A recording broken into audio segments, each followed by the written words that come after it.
My name is Kathy, and I am a writer of a real-life story. I tell a real story in the video and in the audio, and this story is about me. During COVID-19, I hear a voice as if he is in front of me and telling me to tell my story. Since I was a child, I have heard a voice in my mind speaking to me, but I don't know why. The thing is that this voice that is talking to me, I met him on a big screen when I didn't do what he told me to do. He punishes me for when I fight with myself, and so he appears and speaks with me on a big screen to tell me that what is happening to me is because I disobey him.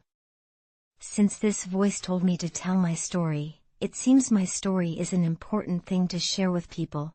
Probably it is a guide that could help others. So now, I obey to express the story of mine, whether the experience is good or bad, in how I relate it in my life to change my perception and understanding. This is how I shape my life of living in faith with God.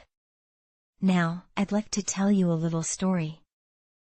I grew up in my grandparents' home, where I loved to observe nature, the sky color, the cloud movement, the trees, the plants, the insects, and all that I can see and feel with fascination. Somehow, I speak to them and make fun of them and even play with them. That is because I like the feeling with them. I sense protection, care, and the comfort of silence. I feel peace with them, even though people are hurting them, but they don't know how to scream. Some die and are eaten by others, and some decay into the soil, yet they don't know how to hurt people. Though they understand, the only thing they can do is try to escape to save their own lives. But for the big animals, if humans hurt them over and over, they fight back, and that is what happened to my own uncle. When he hit the carabao over and over, it felt the pain and fought him back, so he screamed for Grandpa for help. It's a pity to watch him with the error he made without knowing the consequence of his action.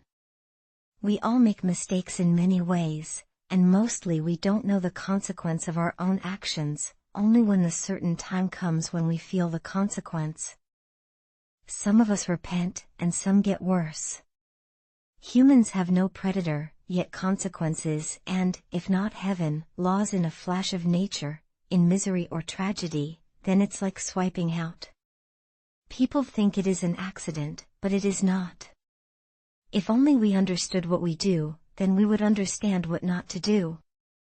But when can we learn a lesson as humans?